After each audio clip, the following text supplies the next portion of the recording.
Welcome back to our channel लेखांकन विद्यापीठ। कैसे हैं आप सभी? आई होप बेटा आप सभी बहुत अच्छे से हैं और बहुत अच्छे से स्टडी कर रहे हैं।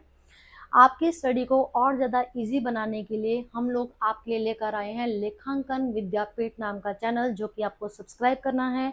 और उसके पीछे का रीज़न मैं आपको वापस से बताती हूँ, क्योंकि ये एक ऐसा प्लेटफॉर्म है जो आपको एक ही चैनल पर सारे सब्जेक्ट्स प्रोवाइड करवा रहा है सब्जेक्ट एक्सपर्टीज के थ्रू।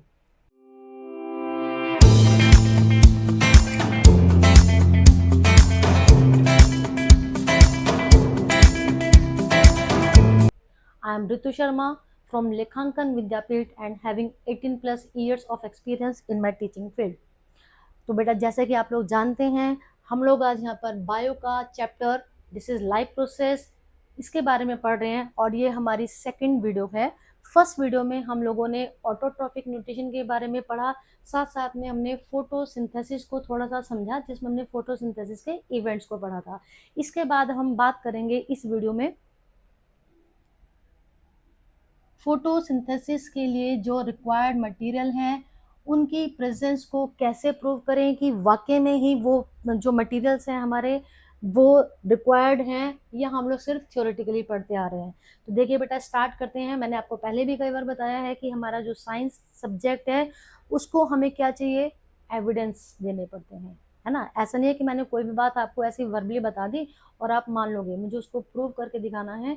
तो यहाँ पर जो हमने पढ़ा है अब तक कि chlorophyll is essential for the process of photosynthesis, but how, तो उसको समझने के लिए ये एक्टिविटी यहाँ पर गिवन है। देखिए जी बेटा, इस एक्टिविटी में हमें करना क्या है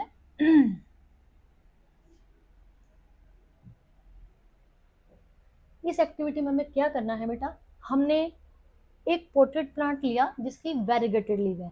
अब ये वेरीगेटेड लीव का क्या मतलब है, कोई भी ऐसी लीव जिसमें क्लोरोफिल या ग्रीन कलर, आप लोग आम भाषा में समझ सकते हैं, जिसमें ग्रीन कलर पूरी लीव में इक्वली डिस्ट्रीब्यूटेड ना हो, ऐसी लीव्स को बोला जाता है वेरीगेटेड लीव। तो यहाँ से एक वन मार्कर क्वेश्चन बन गया आपका फर्स्ट लाइन से ही कि name any two variegated plant. तो आपको पता होना चाहिए, एक है इसका example money plant and another one is croton. ये देखो ये क्रोटोन की लीव है। मनी प्लांट आप सब बच्चों ने देख ही रखा है, सबके घर में होता है मनी प्लांट। तो मनी प्लांट की लीव में क्या होता है, ग्रीन कलर इक्वली डिस्ट्रीब्यूटेड नहीं है, वहाँ पर ऑफ वाइट कलर के कुछ पैचेस पाए जाते हैं। इसके बाद हमें क्या करना है, keep the plant in a dark room for 3 days so that all the starch gets used up. This process is known as de-starching the plant and this is the mandatory process. अगर आपको photosynthesis के regarding कोई भी activity या कोई भी ऐसा question आ जाता है कि how can you prove that, obvious सी बात है वहाँ पर हमें सारा स्टेप बाय स्टेप आंसर करना है।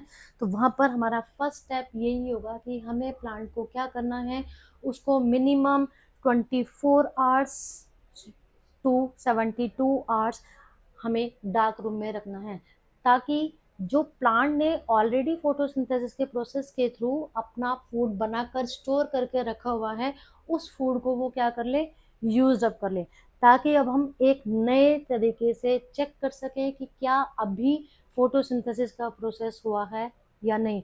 तो यहाँ से क्वेश्चन आता है कि why it is necessary to keep the plant in a dark room for about 48 to 72 hours. Now keep the plant in sunlight for about 6 hours and pluck a leaf from the plant. अब इसके बाद क्या करना है, हमें पौधे को कम से कम भी 5 से 6 घंटे के लिए धूप में रखा ताकि वो फोटोसिंथेसिस का प्रोसेस कर सके। और उसके बाद हमने वहाँ से एक उसकी पत्ती को तोड़ा।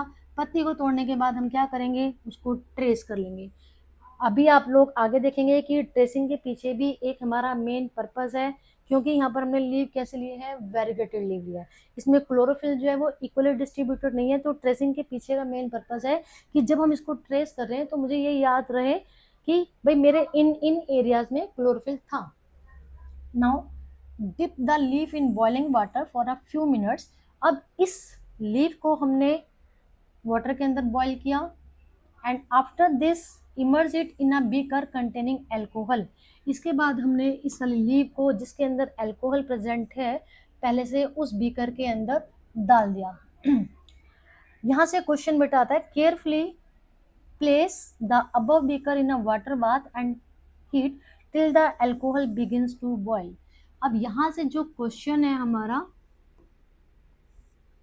अभी 2023 में रिसेंटली पूछा गया है, ठीक है, और उससे पहले भी कोरोना के टाइम पर, कोविड के टाइम पर हमारा इससे रिलेटेड क्वेश्चन पूछे गए थे।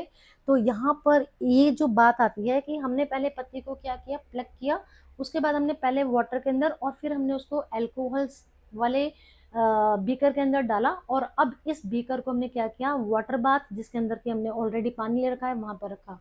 मीन्स हमें कभी भी क्या नहीं करना है, हमें डायरेक्टली अल्कोहल को हीट के ऊपर नहीं रखना है। सपोज जैसे मैं आपको दिखा रही हूँ कि मैंने कोई लीव ली, ठीक है, उसको मैंने अल्कोहल में डाल रखा है, और इस वाले टेस्ट ट्यूब को मैं किस में रखूंगी, वाटर बाथ के अंदर, तब जाकर मैं इसको हीट करूंगी। डायरेक्टली हमें कभी भी अल्कोहल को फ्लेम के ऊपर नहीं रखना है, because it is an it is a highly inflammable substance. Now what happens, ये क्वेश्चन आया था बेटा basically, what happens to the color of the leaf, what is the color of the solution, same यही question as it is आया था हमारे board के exam में। तो यहाँ पर क्या हुआ, पूछा गया है कि जब हमने पत्ती को अल्कोहल के अंदर डालकर उबाला तो पत्ती के साथ क्या हुआ, पत्ती के कलर के साथ क्या हुआ, और जो हमारा सॉल्यूशन था उसका कलर कैसा हो गया। तो हम क्या देखते हैं कि जो हमारी पत्ती का ग्रीन कलर था वो सारा का सारा जो है कहाँ निकल कर आ गया, हमारे सॉल्यूशन के अंदर। तो हमारी लीफ कैसे बन गई, कलरलेस, और जो हमारा सॉल्यूशन है वो ग्रीन कलर का बन गया। इसके बाद हम क्या करेंगे, now dip the leaf in a dilute solution of iodine for a few minutes. Already हम लोगों ने तैयार करके रखा है अपने पास आयोडीन का डाइल्यूट सॉल्यूशन। अब हमने पत्ती को वहां से निकाला, जो पत्ती हमारी कैसी बन चुकी थी, कलरलेस, आयोडीन के अंदर हमने डाला। Take out the leaf and rinse off the iodine solution. थोड़ी देर डालने के बाद पत्ती को निकाला, उसको अच्छे से साफ किया। Observe the colour of the leaf and compare this with the tracing of the leaf done in the beginning.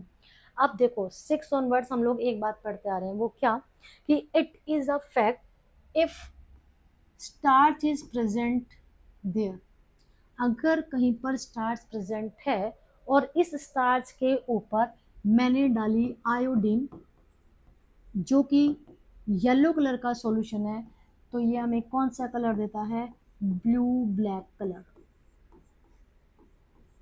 सबको याद है ना बेटा, 6 क्लास में भी हमने एक्टिविटी की थी इसके रिगार्डिंग। तो जब कभी भी हमें ये चेक करना है कि किसी भी प्लांट ने फोटोसिंथेसिस का प्रोसेस किया है या नहीं, तो उसके लिए हमारे 3-4 जो स्टेप्स हैं वो कॉमन है। पहला डिस्चार्ज करना, उसके बाद पानी के अंदर, अल्कोहल के अंदर बॉईल करना, और अल्कोहल के अंदर डायरेक्टली बॉईल नहीं करना हमें, ठीक है, और उससे पहले ट्रेस करके रखना, और फिर उसके बाद आयोडीन सॉल्यूशन का टेस्ट, तो इसको आयोडीन टेस्ट या स्टार्च टेस्ट बोला जाता है। अगर किसी भी प्लांट ने फोटोसिंथेसिस का प्रोसेस किया है तो उसकी लीफ के ऊपर आयोडीन सॉल्यूशन डालने पर ब्लू ब्लैक कलर ये शो करता है कि उस लीफ ने फोटोसिंथेसिस का प्रोसेस किया है, जिसके बाद उसने अपने खाने को स्टार्च के फॉर्म में स्टोर किया। अब हम क्या देखते हैं बेटा,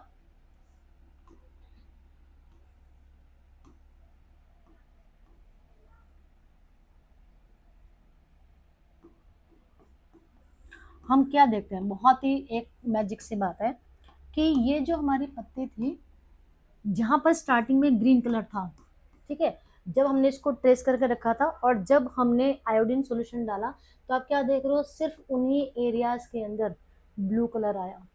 इट मीन्स जिन एरियाज में क्लोरोफिल नहीं था वहां पर क्या नहीं हुआ, फोटोसिंथेसिस का process. So in this way we can prove that chlorophyll is essential for the process of photosynthesis. I hope आपको समझ में आ गया होगा। आज अभी जो लेटेस्ट सीबीएसई का बेटा वो पैटर्न चल रहा है, तो उसमें डायरेक्टली एक्टिविटीज लिखने के लिए बहुत रेयरली आती हैं, उसमें ऐसे बीच में से रैंडमली कोई भी क्वेश्चन आ जाता है, जैसे अभी मैंने आपको बताया, ठीक है, या क्वेश्चन आ जाएगा कि भाई उसको क्यों डार्क रूम में रखना जरूरी है, जैसे भी हमने पढ़ा कि सॉल्यूशन के कलर पर क्या इफेक्ट आया। तो ये सब चीजें आपको जितनी भी एक्टिविटीज एनसीईआरटी की बुक में गिवन है आपको अच्छे से पढ़नी है। Now next activity is for how can we prove that carbon dioxide is essential for the process of photosynthesis. बचपन से पढ़ते आ रहे हैं यार कि कार्बन डाइऑक्साइड चाहिए, वाटर चाहिए, सनलाइट चाहिए, क्लोरोफिल चाहिए, फोटोसिंथेसिस का प्रोसेस हो गया। बट अब उसको हम प्रूव कैसे करेंगे वाकई में कार्बन डाइऑक्साइड चाहिए भी भाई। तो देखिए फिर अगेन एक और एक्टिविटी, इसके लिए हमें क्या करना है, यहाँ पर हमने 2 हेल्दी पॉटेड प्लांट लिए, मीन्स गमले में लगे हुए 2 हमने इक्वल साइज के प्लांट लिए, ठीक है। इसके बाद हमने क्या किया, इन इक्वल साइज के प्लांट को सेम प्रोसेस, सबसे पहले हमने उनको क्या किया, डार्क रूम में रखा 72 आवर्स के लिए, उसका रीजन हम लोगों ने पढ़ लिया है ऑलरेडी। इसके बाद हमने क्या किया, जब उनको हम वापस से सनलाइट में रख रहे हैं, इनके पास हमने एक ग्लास प्लेट रखी, ठीक है, और इन पोटेड प्लांट को हमने ग्लास प्लेट के ऊपर रखा और उसके नियर बाय एक पोटेड प्लांट के पास हमने वॉच ग्लास रख दिया। इस वॉच ग्लास के अंदर है potassium hydroxide, this is KOH। बात समझ में आई, क्या करना है, 2 पोटेड प्लांट लिए, डिस्टार्चिंग के लिए 72 आवर्स तक मिनिमम रखा उनको अंधेरे में। नेक्स्ट डे फिर हमने क्या किया, उनको हमने सनलाइट में रखा 5 to 6 आवर के लिए, 2 कांच की प्लेट ली, उनके ऊपर दोनों हमने पोटेड प्लांट को पुट कर दिया। आफ्टर दैट एक जो हमारा पोटेड प्लांट है उसके नियर बाई हमने एक वॉच ग्लास जिसके अंदर पोटेशियम हाइड्रोक्साइड है उसको रखा। इसके बाद हम लोग क्या करेंगे कि दोनों जो हमारे पोटेड प्लांट है इनको हम बेल जार से कवर कर देंगे, ठीक है जी। अब हमारा सेटअप जो है तैयार होगा। देखो जी ये वाले लाइन, अब यहाँ से आता है क्वेश्चन कि why it is necessary to keep potassium hydroxide near the plant. Potassium hydroxide क्यों रखा भाई आपने, because the potassium hydroxide is use to absorb carbon dioxide, ठीक है, क्योंकि जो हमारा पोटेशियम हाइड्रोक्साइड है उसके पास ये एबिलिटी है कि अपने आसपास की सराउंडिंग की एयर से वो क्या कर सकता है, कार्बन डाइऑक्साइड को एब्जॉर्ब कर सकता है, ठीक है। बेल जार से हमने ढक दिया तो जितना भी यहाँ पर एयर था उस एयर के अंदर जितनी भी कार्बन डाइऑक्साइड थी सारी की सारी इसने क्या कर ली है, एब्जॉर्ब कर ली है। Use Vaseline to seal the bottom of the jar, क्योंकि हमें यहाँ पर एयर टाइट कंटेनर बनाना है इसीलिए हमने यहाँ पर साइड में वैसलिन लगा दी है। Pluck a leaf from each plant and check the presence of starch as in the above activity. इसके बाद जब हमने देखा कि 2 से 3 घंटे depend on the intensity of the light कि 2 to 3 आवर्स के लिए रखना है या 4 to 5 आवर्स के लिए रखना है, जब हमें लगता है कि हाँ अब इस प्लांट ने फोटोसिंथेसिस का प्रोसेस कर लिया, उसको अच्छी खासी धूप मिल गई है, उसके बाद फिर हम क्या करेंगे, दोनों प्लांट से एक एक पत्ती को तोड़ा, ठीक है। लेकिन हम लोगों के पास लेबलिंग होनी चाहिए कि कौन सा मेरा एक्स वाला प्लांट से मैंने लीव लिया है और कौन सा मैंने वाई वाले से। उसके बाद बाकी के सारे प्रोसेसेस हमें सेम करने हैं। और फिर जब हम आयोडीन टेस्ट देखते हैं तो हम क्या देखेंगे कि जो वाई प्लांट की लीव थी उसके अंदर ब्लू कलर आता है, जबकि जो एक्स वाला प्लांट था वहाँ पर ब्लू कलर नहीं आया। आप सोच सकते हैं क्यों, क्योंकि इस प्लांट को क्या नहीं मिला था बेटा, कार्बन डाइऑक्साइड। हमने इसके बराबर में जो पोटेशियम हाइड्रोक्साइड रखा था उस पोटेशियम हाइड्रोक्साइड ने क्या किया, सारे की सारी कार्बन डाइऑक्साइड को एब्जॉर्ब कर लिया। तो यहाँ पर कार्बन डाइऑक्साइड की एब्सेंस हो गई और कार्बन डाइऑक्साइड की एब्सेंस में फोटोसिंथेसिस का प्रोसेस नहीं होता।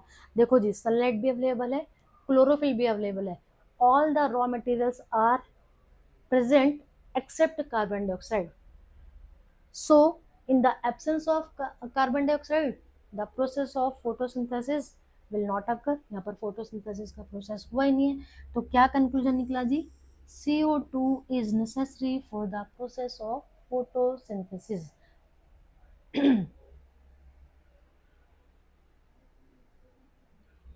आई होप बेटा आपको ये समझ में आ गया होगा। हमारी 10th क्लास की एनसीईआरटी की बुक में सिर्फ ये 2 एक्टिविटीज ही गिवन है कि how can you prove that chlorophyll is essential और how can you prove that carbon dioxide is essential for the process of photosynthesis. इसके अलावा कि क्या वाकई में ऑक्सीजन गैस रिलीज होती है या वाटर जरूरी है या सनलाइट जरूरी है, इस रिलेटेड एक्टिविटीज आप लोग अगर 7th क्लास की एनसीईआरटी की बुक को फॉलो करेंगे तो वहाँ पर आपको देखने के लिए मिल जाएंगी। और अगर किसी बच्चे को चाहिए तो आप मुझे कमेंट सेक्शन में बता सकते हैं, मैं वहाँ पर आपको समझा दूंगी। अब बात आती है स्टोमेटा। तो ये स्टोमेटा क्या चीज़ है, स्टोमेटा बेटा एक इम्पोर्टेंट रोल प्ले करते हैं फोटोसिंथेसिस के ड्यूरेशन में। हम लोग बार बार पढ़ रहे हैं कि जो प्लांट हैं वो कार्बन डाइऑक्साइड को यूज कर रहे हैं और साथ साथ में ऑक्सीजन गैस को निकाल रहे हैं, ठीक है। लेकिन उनमें कार्बन डाइऑक्साइड ली कहाँ से, उनके पास ऐसा कौन सा बॉडी पार्ट है जहाँ से वो कार्बन डाइऑक्साइड को अंदर ले रहे हैं। जैसे कि हम लोगों के पास नोज है, इस ये नोज जो है हमारा वो पाथवे है जहाँ से ऑक्सीजन हमारे लंग्स तक अंदर जाती है ना। तो प्लांट्स के अंदर भी stomata, these are the tiny pores, ये वो पैसेज हैं जिनके थ्रू गैसेस का एक्सचेंज होता है। तो स्टोमेटा, इसकी डिफाइन आती है, stomata are the tiny pores present on the surface of the leaf, you have to learn it. बहुत छोटे छोटे से माइन्यूट होल्स हैं जिनको हम नेक्ड आई से नहीं देख सकते, इनको देखने के लिए हमें माइक्रोस्कोप की जरूरत पड़ती है। और ये हमारे स्टोमेटा का इनर व्यू दिखा रखा है कि कब हमारे स्टोमेटा ओपन होते हैं, कब हमारे स्टोमेटा क्लोज होते हैं। तो ये हैं functions of stomata. Functions 3 mark का क्वेश्चन है बेटा ये, कि जो हमारे स्टोमेटा हैं उनका क्या फंक्शन है, what do you mean by stomata, state its function, ठीक है। या how stomata are close and open. 2-3 तरीके से क्वेश्चन जो हैं वो बोर्ड के पेपर में पूछे गए हैं स्टोमेटा के रिगार्डिंग। फर्स्ट फंक्शन है gases exchange, already I have told you. The next one is transpiration. आप लोगों को मालूम है कि किसी भी वाटर बॉडी से जो वाटर होता है वो इवापोरेट होता है, ठीक है। इन द सेम वे जब प्लांट्स के अंदर एक्स्ट्रा अमाउंट में वाटर अक्यूमुलेट हो जाता है तो ये स्टोमेटा ही क्या करते हैं, इन स्टोमेटा के थ्रू ही वो जो एक्सेस अमाउंट का पानी है वो उनकी लीव से इस सनलाइट के कारण, ठीक है। अब यहाँ पर क्या है, वो माइन्यूट होल जो कि हमें नेक्ड आई से नहीं नजर आते, जो एक्सेस अमाउंट का पानी है इस सन की हीट की वजह से इवोपरेट होकर कहाँ चला जाता है, हमारे एयर के अंदर जाकर मिक्स हो जाता है। This process is known as transpiration. So stomata help in transpiration, regulation. अब बात आती है कि जो स्टोमेटा हैं ये कब खुलते हैं कब बंद होते हैं। भाई जब इन्होंने गैस ले ली, ठीक है, फिर एक बार उनको गैस छोड़नी है तो वो कब खुलेंगे या बंद होंगे, तो stomata open and close to regulate water loss and gas exchange based on environmental condition. जो स्टोमेटा हैं कब खुलने हैं कब बंद होने हैं वो डिपेंड करता है कि पानी के वाटर के लॉस के रेगुलेशन के ऊपर डिपेंड करता है। अब इसको करने के लिए, स्टोमेटा को क्लोज और ओपन करने के लिए कौन सा मैकेनिज्म है या कौन सा ऐसा पार्ट है लीव का जो कि यहाँ पर हेल्प कर रहा है, तो ये है बेटा हमारा guard cell. Guard cell is responsible for the regulation of opening and closing of stomata. नाम से पता लग रहा है गार्ड सेल, आप लोगों ने देखा है गार्ड्स का क्या काम होता है कि गेट को खोल रहे हैं बंद कर रहे हैं अकॉर्डिंग टू द कंडीशन, कि कब जब उन्हें दिख रहा है कि अभी बच्चा अंदर एंटर कर रहा है, उन्होंने गेट को खोल दिया, सारे बच्चे अंदर एंटर कर चुके हैं, स्कूल का टाइम जो है 8 बजे, गेट बंद करना है, उन्होंने गेट बंद कर दिया। सेम यहाँ पर अभी जो हमारे गार्ड सेल हैं ये क्या काम करते हैं, ये हमारे स्टोमेटा को कब खोलना है कब बंद करना है वो वाला काम कर रहे हैं। तो कैसे करेंगे बेटा ये, जिस समय गार्ड सेल के अंदर वाटर अक्यूमुलेट हो जाता है, वाटर इकट्ठा हो गया, उस समय ये गार्ड सेल जो हैं वो स्वेल अप हो जाते हैं। और जब गार्ड सेल हमारे स्वेल अप मतलब कि फूल कर मोटे हो गए तो इनके बीच का ये जो पोर है स्टोमेटल पोर ये हमारा खुल जाता है, ठीक है। और फिर क्या होगा जी, ट्रांसपिरेशन के प्रोसेस के थ्रू पानी जो है वो हमारा वेपर के फॉर्म में ऊपर चला जाएगा, गार्ड सेल के अंदर से जो वाटर है वो क्या हुआ, चला गया। गार्ड सेल इस कंडीशन में क्या होंगे, श्रिंक कर जाएंगे, और श्रिंक करने के बाद क्या होगा, जो हमारे स्टोमेटा हैं वो बंद हो जाएंगे। तो यहाँ से क्वेश्चन आता है, अगर ये क्वेश्चन आएगा आपको कि how guard cell can regulate the opening and closing of stomata, तो यहाँ पर आपको ये डायग्राम बनाकर दिखाना है, प्लस आपको वहाँ पर उसके रीजन बताने हैं कि कब हमारे स्टोमेटा को खोला गार्ड सेल ने और कैसे, due to the accumulation of water. जब पानी गार्ड सेल के अंदर इकट्ठा हो गया तो गार्ड सेल फूलकर मोटी हो गई, ठीक है। और जब पानी चला गया जी तो गार्ड सेल जो है वो हमारी श्रिंक कर गई, तो जिसकी वजह से क्या हुआ, हमारे जो ये देखो ये दोनों जब पास पास आ जाएंगी, जब दोनों पास पास आते, एक सेकेंड रुको, suppose these are the guard cell. अब इनके बीच में जो आपको जगह दिख रही है ये है हमारा स्टोमेटल पोर्ट, ठीक है, दिख रहा है ना आपको। अब जब ये एक दूसरे से दूर दूर हो गए, ठीक है, ये देखो दूर दूर हो गए तो स्टोमेटा हमारा खुल गया, और जब एक दूसरे के पास पास आएंगे स्टोमेटा हमारा बंद हो गया। तो इन दिस वे स्टोमेटा को खोला और बंद किया जाता है किसके थ्रू, गार्ड सेल के थ्रू। तो आई होप आपको ये ऑटोट्रॉफिक न्यूट्रिशन समझ में आ गया होगा। इसके बाद हम अपने नेक्स्ट वीडियो में हेटरोट्रॉफिक न्यूट्रिशन के बारे में पढ़ेंगे। हेटरोट्रॉफिक न्यूट्रिशन बेटा बहुत ही इंपॉर्टेंट टॉपिक है इस चैप्टर का, जिसमें हम अमीबा जो कि एक यूनिसेलुलर ऑर्गेनिज्म है, साथ साथ में एक multicellular complex organism we are the human, उसके बारे में पढ़ेंगे। तो उससे पहले आपको ऑटोट्रॉफिक न्यूट्रिशन को बहुत अच्छे से पढ़ना है, समझना है। कोई डाउट है तो आप मेरे को कमेंट सेक्शन में बता सकते हैं। हमारे वीडियो को लाइक एंड शेयर करना है, प्लस क्या करना है आपको, हमारे चैनल लेखांकन विद्यापीठ को सब्सक्राइब करना है। तो मिलते हैं नेक्स्ट वीडियो में, तब तक के लिए